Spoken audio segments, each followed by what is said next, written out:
Estudio bíblico de la palabra de nuestro Dios.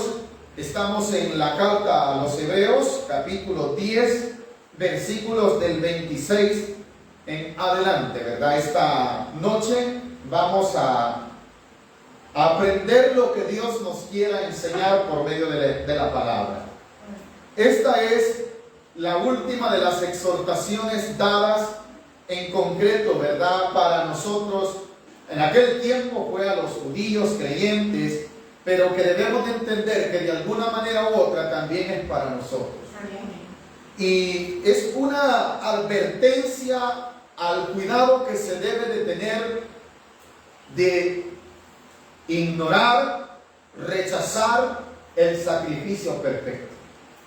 Esa es la advertencia que tiene un peligro eminente mientras vivamos y del cual nosotros pidamos a Dios mantener nuestra fe y nuestra confianza puesta en el Señor Jesucristo, en que su muerte y su sacrificio nos da la garantía de poder tener comunión con Dios y que a través de su sacrificio también son perdonados nuestros pecados. ¿Por qué razón debemos de tener el cuidado de no perder esa promesa?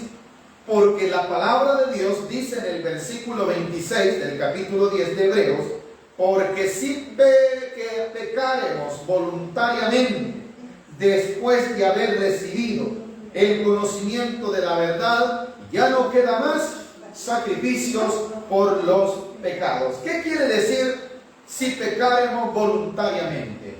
Alguien, hermano, que tiene el conocimiento de la palabra de Dios y que ha puesto toda su confianza en el Señor Jesucristo, debe de cuidar de que ya es una nueva criatura y que Dios ya obró en él. Pero si yo rechazo eso está naciendo de mí. Estoy ¿qué? Voluntariamente rechazando algo de lo cual ya recibí. ¿Cuántos hemos recibido el perdón de nuestros pecados? Amén. ¿Qué pasará, hermano, si yo rechazo este perdón? Ya no queda más sacrificio, dice la Escritura. El problema es que cada uno de nosotros debemos de darle el valor a lo que Jesucristo hizo en la muerte. Cuando yo no le doy el valor, cuando yo no considero que ese sacrificio es perfecto y me aparto, eso estoy dando a entender que no me interesa. No le doy el valor, y uno de los pecados más graves de la humanidad es rechazar lo que Jesús quiere darnos por su gracia. Usted y yo debemos de tener el cuidado de no caer en ese error. ¿Por qué? Eso, hermano, depende de usted y de mí. No puedo yo decir, hermano, es que Dios, hermano. Yo no le puedo echar la culpa a Dios de lo que yo rechace. Soy yo el responsable de cuidar esto que es tan precioso, que tiene un valor tan grande. No es el pastor el único responsable, es cada uno de nosotros que hemos recibido esta salvación. Todos tenemos que cuidarla, pero principalmente aquellos que la hemos recibido. ¿Por qué razón, hermano? Porque de lo contrario, si hemos venido aprendiendo que el sacrificio de las víctimas expiaba de alguna manera, hermano, simbólicamente el pecado, pero aquel que también, hermano, de alguna manera resistía, era rebelde a eso, hermano, la palabra misma dice que había una advertencia, que esta gente, hermano, tenía por sí, dice más adelante, el castigo, ¿cuál era? La muerte. Pero de irrespetar y de irreverenciar aquello que era simbólico. Ahora imagínense lo que Jesucristo hizo por cada uno de nosotros. Si aquello, hermano, que solo era la sombra de lo que había de venir, tenía un valor, ¿cómo no ha de tener el valor el sacrificio más grande dado en la tierra por cada uno de nosotros, el de nuestro Señor Jesucristo? Si yo no recibo ese sacrificio, hermano, si yo digo, no, hermano, eso es un cuento, ¿verdad? Eso no existe, no existe el perdón si todos somos pecadores, ¿verdad? Y ya voluntariamente, habiendo conocido esta palabra, hermano, estoy rechazándola. ¿Qué queda por mí? ¿Qué podría hacer Dios ya para llamarme? Si ya envió a su Hijo, ya me habló por medio de la palabra, yo le vida pude haber rechazado, hermano, ¿qué queda más por mí? Jesús ya no va a volver a venir para volverme a perdonar ese pecado, ya no, a eso se refiere. Quiere decir, hermano, que hoy el hombre tiene la oportunidad. Él voluntariamente acepta o rechaza. A eso se refiere la palabra de Dios. No depende, hermano, el Señor no me puso en mi corazón. No, ahí es cuando dice voluntariamente. Cada quien toma una decisión.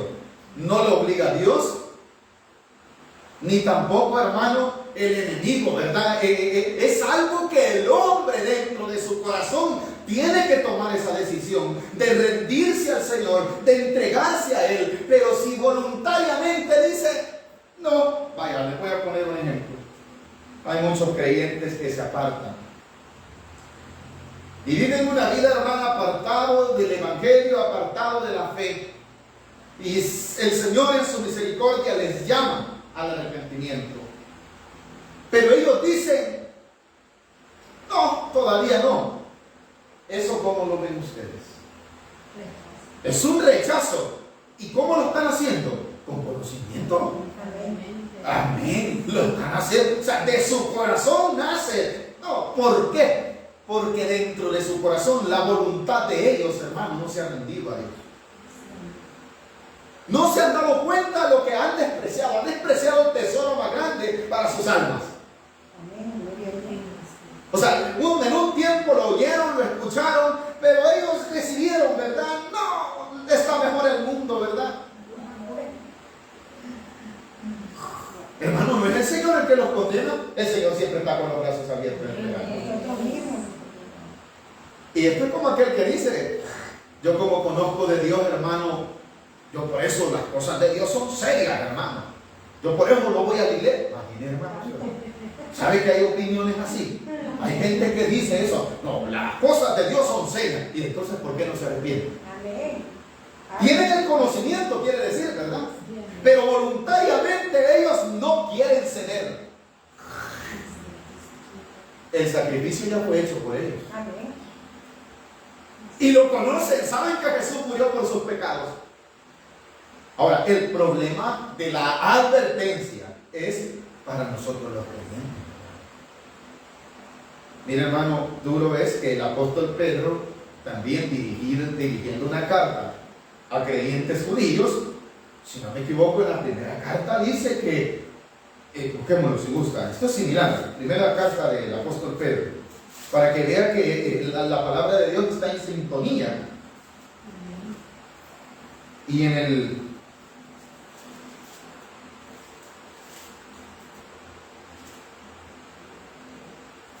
vamos a ver si lo encontramos.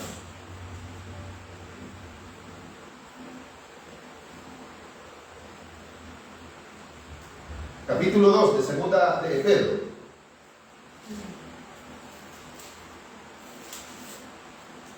Versículo 20. Está hablando acerca de aquellos que no tienen, son falsos, hermanos, no se han arrepentido. Usted lo puede ver con Biblia, van a una iglesia, pero no han rendido la voluntad de ellos a Dios. Y están entre nosotros a veces. La palabra de Dios les llama falsos a los que profesan y exponen la palabra. Incluso pueden ser hasta pastores, pueden ser hasta llamarse hasta profetas. La Biblia les llama falsos profetas. ¿Por qué? Dice el versículo 20, ¿lo tienen conmigo? Capítulo 2 de la segunda de Pedro. Dice así: ciertamente, si habiéndose ellos escapado de la contaminación del mundo por el conocimiento del Señor y Salvador Jesucristo, enredándose, ¿cómo? Pero quédese allí. ¿Tenían el conocimiento? Vaya, y el conocimiento del Evangelio, ¿qué había producido en ellos, hermanito? Ahí está claramente en el versículo 20. ¿Qué produce el venir y reconocer al Señor Jesucristo, rendirse a Él? ¿Qué produce, hermano? Produce que Dios mismo, a través del Señor Jesucristo, ¿qué dice el versículo 20? Ciertamente, si habiéndose ellos escapado de qué? ¿De qué? ¿De qué se ha escapado usted? ¿Cuánto damos gloria a Dios por ello? Amén. Pero cuando la iglesia no conoce estos conceptos, anda para arriba y para abajo. El conocimiento del Evangelio me trae a mí que me aparte de todas las contaminaciones. No soy yo el que me aparto, es el Evangelio, es su palabra la que le purifica, es el Espíritu Santo en el corazón de cada uno de nosotros que nos guarda. Amén, iglesia. Pero vea lo que dice el versículo 20. De las contaminaciones del mundo por el conocimiento del Salvador, del Señor y el Salvador Jesucristo. Pero ¿qué pasa? Enredándose otra vez en ellas. ¿Qué pasa, hermano? Esta es la advertencia. Son vencidos. Su postrer estado viene a ser peor que el primero. Pero lo duro es el sello del versículo 21. ¿Lo pueden leer conmigo? ¿Qué dice? Porque mejor les hubiera sido no haber conocido el camino de la justicia, que después de haberlo conocido, volverse atrás del santo mandamiento que les fue dado. Pero les ha acontecido lo del verdadero proverbio. Es duro, pero hay que decirlo. ¿Qué dice, hermano? El perro vuelve a su vómito y la puerta lavada a revolcarse. ¿Por qué razón sucede eso? Porque en el creyente falta identidad, no se ha dado cuenta de lo que Dios ha hecho en él. Si yo me voy al mundo, hermano, ¿qué estoy dando a entender? Que conozco el Evangelio, conozco el camino, pero como no me he arrepentido y no tengo identidad de hijo de Dios, vuelvo a donde, de donde ya Dios me sacó. La pregunta es, si no me vuelvo al Señor Jesucristo, ¿qué puede hacer más Dios por mí? Ese es un peligro eminente, ¿o no, iglesia? Vayamos a la carta de Hebreos, al estudio bíblico de hoy, capítulo 10. De esto mismo está hablando el escritor de Hebreos, ¿o no? Amén. Cuando dice, porque si pecaremos voluntariamente, o sea, amada, mire hermano, quizás voy a caer mal a algunos, pero tengo que decir la verdad. No es posible que yo como creyente, teniendo el conocimiento de la palabra de Dios, decida por mi propia cuenta, voy a pecar y mañana me arrepiento. No, hermano, eso es un peligro para mi vida. Oye, ¿quién lo está diciendo? Lo digo yo, lo dice la palabra. O sea, aquello de que, hermano, viene la Navidad y el Año Nuevo, yo me voy a pagar una escapadita. Ese es un pecado voluntario, ¿o no, hermano? Si yo decido, hermano, pero la salvación no la voy a perder. Es posible, Dios tenga misericordia, pero no hay garantía si yo estoy con el conocimiento. ¿Y qué tal si ahí me quedo? ¿Qué tal, hermano, si en uno de esos pecados, hermano, teniendo el conocimiento, de todos modos, Cristo ni va a venir todavía? En ese momento, hermano, estoy en peligro, ¿no, hermano? Estoy en peligro porque ese pecado que me está invitando y que posiblemente vaya a cometer, ese pecado el Señor Jesús ya me lo perdonó. ¿Estamos de acuerdo en esto, hermano? Pero si yo ya sé que me lo perdonó, ¿para qué lo voy a cometer? Ese es el grave problema. Ese es el problema, hermano, que la iglesia no escudriña la palabra. La iglesia tiene la voluntad de Dios aquí, ¿o no, hermano? Pero Dios no solo la quiere tener escrita aquí, decía, sino que la teníamos que tener en este mismo estudio, nos decía, en la mente y en el corazón. Pero la Biblia no está suelta. Es un peligro, hermano, que la gente, hermano, a la iglesia sin Biblia va. Es un peligro, hermano, porque no estoy sosteniendo mi fe, no estoy alimentándome, y eso puede producir en mí un peligro. Cuando yo decido voluntariamente, Cristo quizás no va a venir, ¿verdad? El infierno quizás no existe, a saber si esto es verdad. Eso ya es voluntario. Eso ya nace, eso soy yo el que decido eso. Hermano, ¿qué más puede hacer el Señor por mí? A eso quiere llegar. Si el sacrificio que se hizo por mí, ¿cómo es? Perfecto, decía la palabra de Dios, ¿verdad? Eso debe de considerar la iglesia. El sacrificio que se dio por usted y por mí no fue el de un cordero, hermano. Fue el mismo Hijo de Dios que pagó el precio de mi pecado. Entonces lo que me está queriendo decir la Escritura, date cuenta lo que se ha hecho por usted. ¿Por qué volver al pecado? No vale la pena, hermano. Aunque se burlen de usted, aunque se burlen de mí, esto nos va a traer escarnio, nos va a traer burla, hermano. Pero aunque nos digan santulones, mejor mantengámonos guardaditos en las manos del Señor, porque vale la pena esperar en Él. No vaya a ser, hermano, Amén. que rechace. Porque hay muchos hermanos que rechazan esto. Hermano, y estos son salvos en ningún momento. Si rechazan a Jesucristo, ¿el que está rechazando? ¿El que le puede salvar? Amén.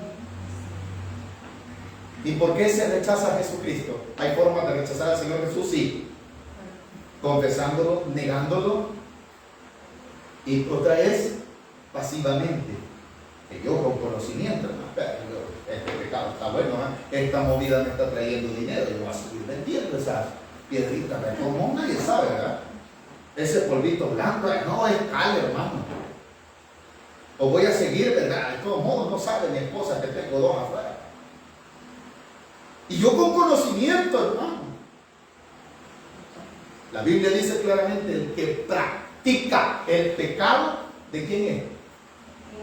Vaya, la palabra practicar el pecado es alguien que está como, hermano, acostumbrado a eso.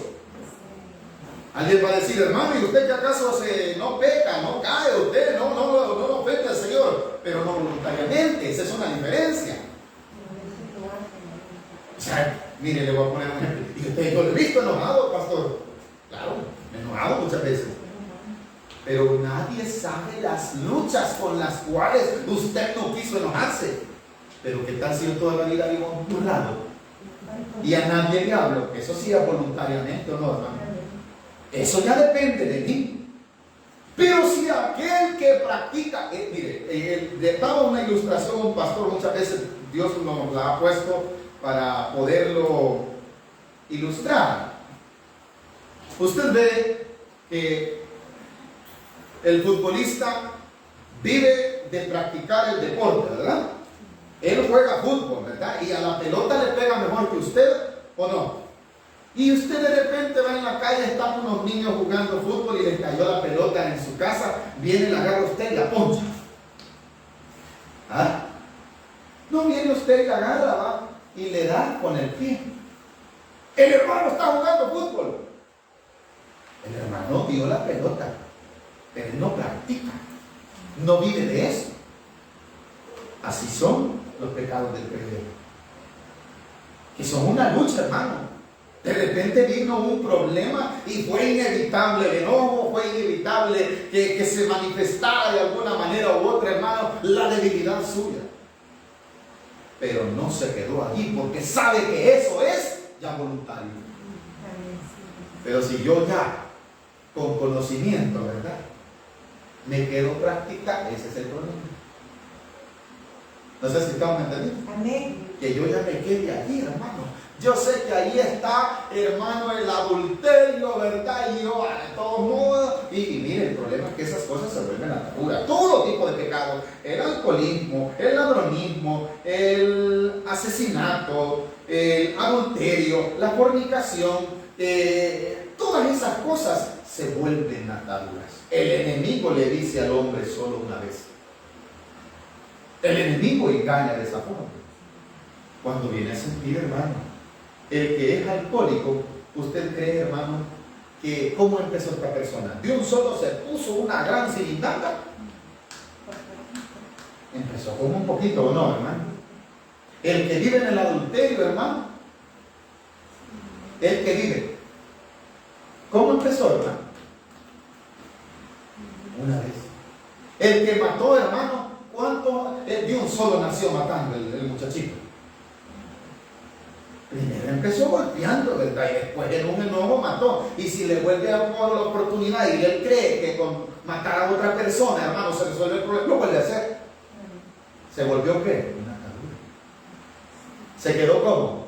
Practicando eso. Pero para eso está Cristo, para decirlo, de allí. ¿Qué dice? De allí. Salir de allí, dice el pueblo mío, ¿verdad? De todas esas cosas, hermano.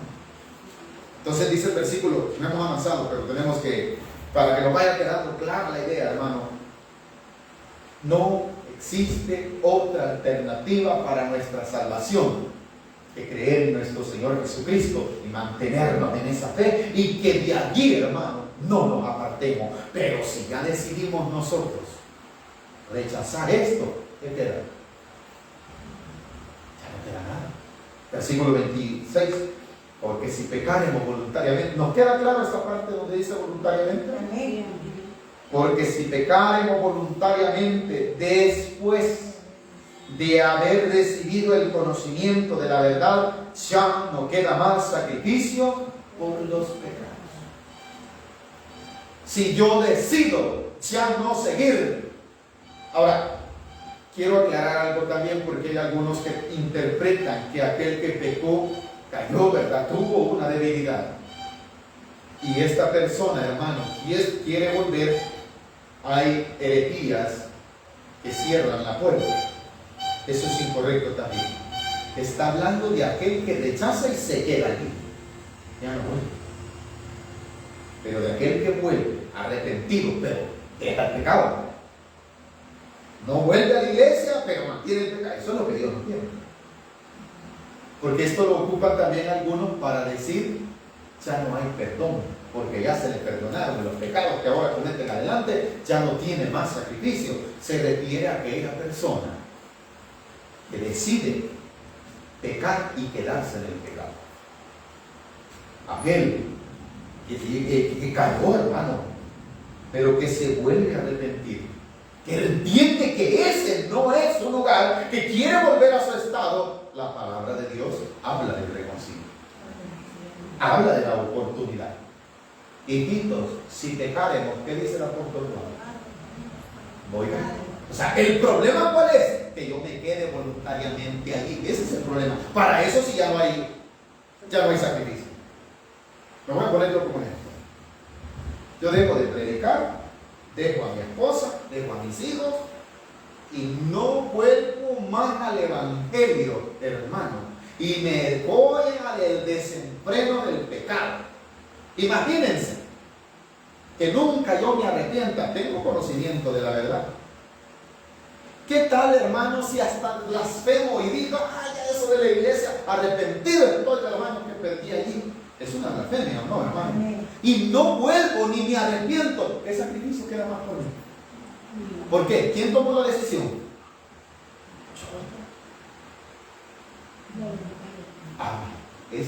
Pero, ¿qué tal, hermano? En una debilidad, esta misma persona reconoce, hermano, yo fallé, yo no quiero esta vida, hermano, vuelvo y quiero que Dios tenga misericordia de mí. Dios no la tendrá. El problema es que yo vaya pensando que de todos modos Dios me va a perdonar. Eso no, eso desde ya es pecado, porque la Biblia dice en la carta del apóstol Santiago, el que sabe hacer, o sea, hay un conocimiento, el que sabe hacer lo bueno y no lo hace. O sea, esta persona sabe que está en pecado, sabe que lo que está haciendo es incorrecto y no lo deja de hacer. ¿En qué vive? En pecado. ¿A qué le llama al Señor? ¿A que viva allí? No. A que de allí venga. Pero el que ya conoció lo que la palabra de Dios le está diciendo es no volver, hombre. Si es salvo, ¿para qué va a ir a condenarse si de ahí Dios lo ha sacado? En pocas palabras, eso no está diciendo la palabra claramente. ¿Cuántos salvos habemos aquí? Entonces, ¿para qué estamos pensando? Ay, hermano, yo me quiero dar una vueltecita ya a la rueda. Cuidado, iglesia. No vaya a ser que esa rueda se destruya. Tengamos cuidado. Dice el versículo 27. Leímos todo el 26, ¿verdad? Donde decía, porque si pecaremos voluntariamente después de haber recibido el conocimiento de la verdad, ya no queda más sacrificio por los pecados. O sea, si ya se me perdonaron los pecados, ya hubo un sacrificio perfecto por mis pecados. Por sus pecados también hubo un sacrificio perfecto. Sí. Entonces, ¿qué pasará si yo no vuelvo?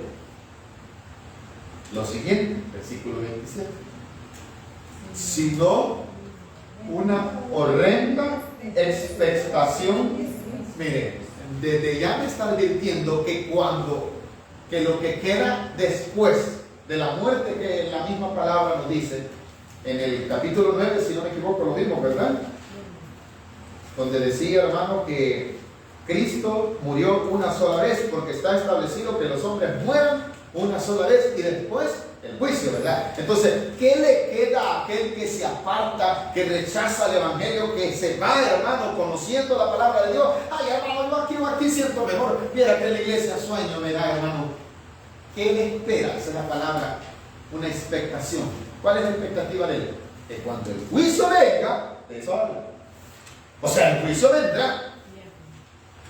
Venga o no venga. Mire, el problema del ser humano, tanto creyente como incrédulo, es que no percibe, hermano, que viene un juicio. Como no lo están viendo, no ven al juez. Pecan. Como dice el cántico, beben y vuelven a beber. Ellos dicen, miren, los peces en el río, pero así también son mucha gente. Beben y vuelven a beber. Hermano, no han entendido qué es lo que viene. Un juicio. ¿Saben lo que dice la gente? Solo el 24, hermano, y el 31 de todos los años. ¿O no, hermano? De todos los años. ¿Cuál es el problema? Que allí los tienen enemigo. ¿Qué es lo que le viene si no se arrepiente? Juicio. Y si no se arrepiente, ¿qué es el problema? Que sigue la parte del siguiente versículo 27. Si no, una horrenda. O sea, el juicio será terrible, quiere decir la palabra horrenda, ¿va? Una horrenda expectación de juicio. O sea, y el cuidado, que si no vuelven al Señor y no se arrepienten, hermano, lo mismo que les ha de pasar a aquellos que no conocen del Señor, eso mismo les espera. Lo dice claramente la Escritura, y de hervor de fuego que ha de devorar. ¿A quiénes? Vaya, el fuego no era para ellos. Volviendo yo a la ilustración. ¿La condenación es para los incrédulos o no? Vaya. ¿Qué les espera a ellos? Juicio y condenación. Pero si yo me aparto y rechazo al Señor Jesucristo, que es mi Señor, mi Salvador, el que murió por mis pecados, ¿a dónde voy a parar? Junto con ellos. Amén. Eso quiere decir. Por eso usted y yo no nos apartemos, iglesia. El amor de Dios ya se manifestó y nosotros aprovechemos, hermano, no para pecar, como dice otra de las cartas del apóstol Pablo, que no convirtamos la libertad en libertinaje, sino la libertad que tenemos en Señor, gracias por haberme dado la oportunidad de conocerte, de que Dios me merecía el infierno porque soy pecador, pero usted pagó para que yo no vaya al infierno. Entonces de eso disfrute, dele gracias a Dios que cuando usted y yo nos juramos nuestra alma por fe en la muerte de nuestro Señor Jesucristo, estamos libres de pecado. Entonces, ¿por qué nos vamos? No nos hemos dado cuenta que nos pecamos. ¿Acaso no sabremos? Dice el versículo 28. Si la ley va a ser una enseñanza escrita en el libro de Deuteronomio, el ser irreverente e irrespetuoso, soberbio, rebelde a la ley de Dios, tenía un castigo. Eso es lo que quiere decir. Versículo 28. El que viola la ley de Moisés quiere decir aquel que no la cumple, aquel que la difama, aquel que la toma por nada, que la menosprecia. Está violando la ley de Dios. Pero para que haya un castigo para esta persona, tiene que haber los testigos. Cuando dice el versículo 28, el que viola la ley de Moisés por el testimonio de 2 o 3 testigos, ¿cuál era la condenación de violar la ley de Moisés? Muera irreversiblemente. Esto era para aquellas personas, hermanos, le llaman, en la palabra de Dios tiene un concepto cuando el corazón está cautivado, hermano, es como una necedad, ¿verdad? Sabiendo y volvemos, ¿verdad? Entonces, eso tenía un castigo. Ahora dice el versículo 29, si esa ley que fue dada por Dios, ¿cuántos estamos de acuerdo en eso, hermano? Tenía un castigo en el antiguo pacto, hermano, y si alguien no toma en cuenta que el sacrificio que se hizo es mayor, ¿qué pasará con esta persona? Versículo 29. ¿Cuánto mayor castigo pensáis que merecerá el que pisoteare al Hijo de Dios y tuviere, la palabra inmunda quiere decir nada, o sea, que tuviera por nada? Si le hablan de la sangre de Cristo, para él, ¿qué es eso, hermano? Nada. Estas personas que consideran, hermano, que Jesús es un mito, que hasta lo blasfeman, ¿cómo están poniendo su sangre? Como nada, la están pisoteando. ¿Usted cree que no se la va a cobrar el Señor? Amén. Eso es lo que quiere decir más adelante. El problema es que como no les pasa nada ahorita, pero más adelante dice algo, versículo 29. ¿Cuánto mayor castigo pensáis que merecerá el que pisoteare el Hijo de Dios y tuviere por inmunda la sangre del pacto en el cual fue santificado? O sea, si aquí usted y yo hemos sido santificados, para Dios usted ya no es un pecador. Usted es una persona que sí le falló a Dios, pero en su corazón se arrepintió y no quiere vivir en el pecado. La muerte de Cristo perdona ese pecado. ¿Amén, hermano? Amén. Entonces, la muerte de Cristo le trae a usted santificación para con Dios. Dios ya no lo ve pecador, sino que lo ve como un escogido, ¿verdad? En esa sangre fui santificado. Pero si yo, no me interesa lo que diga la Biblia. Si en esa misma palabra había sido santificado, ¿qué cree que me va a pasar? Bueno, termino. En el cual fue santificado e hiciere afrenta, quiere decir, me revele al Espíritu de gracia. O sea, que esté, la gracia está ahí, pero no quiero, la menosprecio, no es para nada, no es para mí. Bueno, si aquello que había en el pacto antiguo tenía castigo, también eso. Pero no es usted ni es el pastor ni nadie de la tierra que ha de poner el juicio que le ha de venir a la persona. No, eso le compete a Dios. Y dice el versículo 30, pues conocemos al que dijo, ¿a quién ofendió? Al pastor. Así que no se enoje cuando le digan, hermano, ya venís de perder el tiempo, no son nada. Ya dijo, que no es por usted, por mí. ¿Qué dijo Jesús? Que al que recibe a alguien en mi nombre, ¿a quién estaban recibiendo? Pero si a alguien que iba en su nombre lo rechazaban, ¿a quién estaban rechazando? A él. No se sienta mal.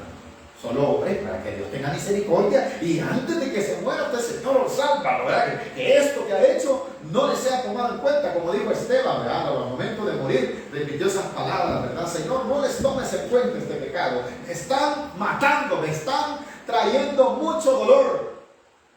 Pero Señor, esto no les sea tomado en cuenta de Dios. ¿Qué estaba pidiendo Esteban por aquellos que lo apedreaban? Misericordia. ¿Qué quería? Antes que se mueran, Señor, revélales que esto es malo. Ojalá les den una oportunidad de arrepentirse. ¿Por qué? Porque si no, el Señor se va a vengar de ellos. Y la venganza del Señor, dice el versículo 29, y tuviere por inmunda la sangre, ya lo leímos, 30, pues conocemos al que dijo, ¿con quién se ha metido usted? ¿Con quién me meto yo cuando hago eso? Mía es la venganza. Yo daré el pago, dice el Señor.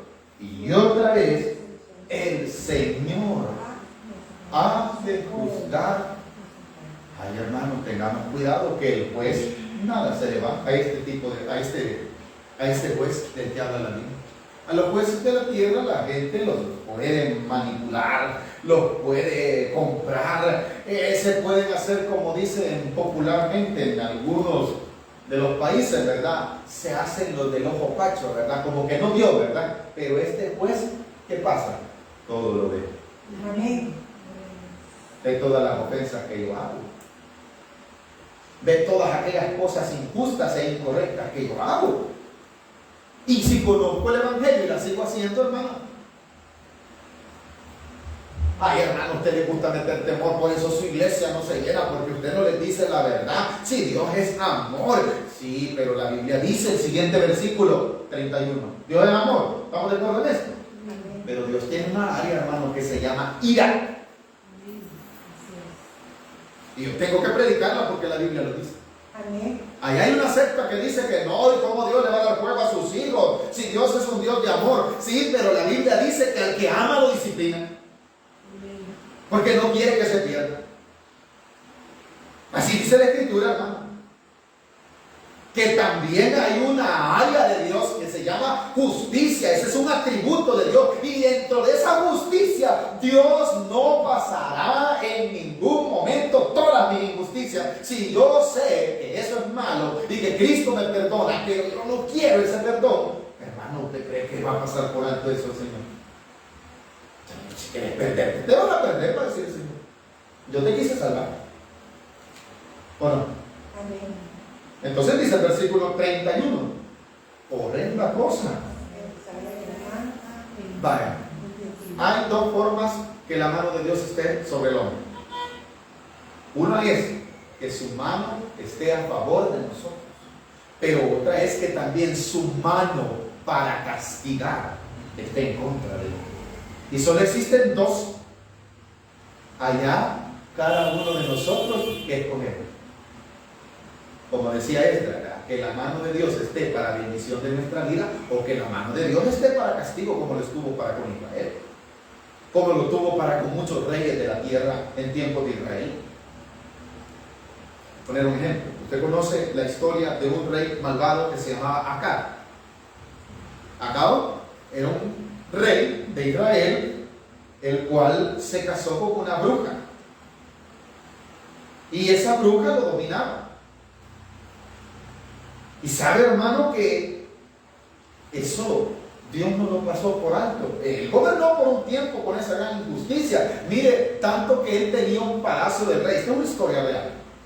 El rey tenía su palacio, ¿no, hermano? Y podía comer lo que quería. Pero fíjese que una vez vio el huerto de un hombre. Y lo vio aquel huerto tan bonito. Él en su corazón va y se lo quiere comprar a aquel hombre. Y no se lo vendió. Y le dijo la reina, la mujer de él, Jezabel, vos sos el rey, vos lo podés matar. Y que eso te lo den. Y eso hizo. Como él se creía que era el rey, ¿sabe? Hizo lo que quiso, le dio la gana y lo pagó, hermano. Pero no en el momento. Vino un día en que cayó en las manos de Dios para Dios hacer justicia. Sí. David mismo. David mismo dice, hermano, que sintió que la mano de Dios lo había reprendido hasta que confesó su pecado. Eso es lo que no nos damos cuenta si nosotros estamos pensando en volver. Eso es lo que el mundo no se da cuenta, ¿no? Como no les pasa nada, vamos a esperar a ver aquel juego. ¡Ay, ahí viene el juego, hermano, para arrepentirnos! No, desde ya, y vamos a arrepentirnos. Entonces dice el versículo 31, horrenda cosa. Esa área. En esta área, cuando dice en las manos del Dios vivo, no es para salvación, sino para qué, hermano? Para castigo, para venganza. ¿O no, hermanos? Hubieron juicios en el Antiguo Testamento que dejan ver cómo en verdad hubieron hombres, familias enteras, pongan atención a esto, naciones en que cayeron en las manos de Dios para juicio. Vamos a tocar unos ejemplos. ¿Cuántos sabemos el juicio que vino en tiempos de Noé? ¿En manos de quién cayeron? En las manos de Dios. ¿Se vengó Dios o no? A eso dice Brenda, a eso se refiere. Hermano, ¿en manos de quién? ¿Quién hizo descender agua para que la tierra se inundase? Dios. Entonces, ¿qué fue? Su mano de castigo. Su mano de castigo trajo que una familia fuese consumida. Sobre un ejemplo, ¿se recuerdan de acá? Quien había tomado del anatema y lo escondió en su casa. ¿Cuál fue? ¿Cayó en las manos de Dios o no? ¿Cuál fue el castigo? Murió él y toda su familia. Y así podemos ir hablando. Sodoma y Gomorra o no, hermanos. No se dieron cuenta que cayeron en las manos de Dios en cuanto a su vida. En cuanto a su vida. Dios no quería castigar esa ciudad. Abraham se lo dijo: Señor, ¿castigarás al justo con el injusto? No, le dijo, si allá hay 50 justos, los vas a matar. No, por 50 no mato. Abraham conocía que la ciudad era perversa. Después de 50 pasó como 40. De 40 fue bajando o no, hermano. Porque ¿qué? Abraham conocía que ¿qué se hacía allí? Ahí se hacía baile, ahí se hacía de todo, hermano, lo que se hace en este tiempo. De todo, hermano. Todas las blasfemias que se ven. ¿En qué manos cayó Sodoma y Gomorra entonces? En esta parte, ¿verdad? Horrenda cosa. Es caer. Entonces, hermano, ¿para el pecado hay condenación? Sí. Pero para el pecado también hay salvación. Y el mismo que condena el pecado, ese mismo me puede salvar. ¿Quién es? Cristo Jesús. O sea, Cristo Jesús dice: yo voy a castigar, dice la palabra de Dios. Dios mismo va a castigar el pecado, sí. Pero está dando oportunidad ahora en este tiempo, sí. Pero ¿qué hay que hacer? Venir a Él, porque Él es el que me puede proteger. Pero para que me proteja, ¿dónde debo estar? Ahí con Él. Así que, hermano, en las manos del Señor estamos seguros. No estemos pensando volver atrás. ¿Hemos aprendido algo esta noche? Amén. Dejémoslo aquí porque tenemos que continuar. El tema es muy, aunque son pocos versículos, pero necesitamos entender, hermano. No debe de haber retroceso. No pensemos en querer jugar con Dios. Que Dios tenga misericordia de nosotros. Le hemos fallado a Dios. El que más le ha fallado quizás soy yo. Pero Dios me dio una oportunidad. Ya no lo volvamos a hacer. Y usted dirá: a ver, ¿qué hizo el pastor? Pregunte qué hizo usted. A ver si es igual. No, pero yo no como el pastor. No, pregúntese delante de Dios. Amén. Yo me pongo como ejemplo. No sé qué la misericordia de Dios me tiene aquí. No sé si usted, porque, no, yo porque soy algo bueno, hermano. No, no juguemos, hermanos, con Dios. No pensé: yo voy a la iglesia. Sí, pero si sigues en pecado, es voluntariamente. No, hermano, es que esta es mi debilidad. Viera que la carne me domina. Eso es mentira. A tu corazón no ha llegado verdaderamente la luz de Jesús que te dice: esto es malo. ¿Qué dice la Escritura? Que los hombres malos a lo malo le llaman bueno, pero los creyentes también, hermano. No, si es normal andar chulón, pastor. Te mire todo el mundo, pues. No, cuidado. Yo como hijo de Dios debo de hacerlo, no, hermano. Entonces, ¿qué comunión tiene las tinieblas con la luz? Y la Biblia dice que debe de haber una diferencia. Amén. El pastor dice locuras. Ahí está. Como dijo un pastor, en aquel tiempo se verá un verbo. Yo prefiero tenerle temor a Dios. Que Dios tenga misericordia de nosotros. Amén. Y le tengo la noticia: ya la tuvo. No nos sacamos de esa misericordia. Mantengámonos aquí. Porque aquí, cuando venga, hermano, aquel juicio, si usted está del lado del juez, le irá bien. Pero si usted está de aquellos que serán acusados, hermano, yo prefiero estar al lado del juez, porque él me puede perdonar. Pero para eso tengo que estar siempre ahí, ¿verdad? Quietecito. ¿Hemos aprendido algo? Amén. Démosle gracias a Dios en esta noche.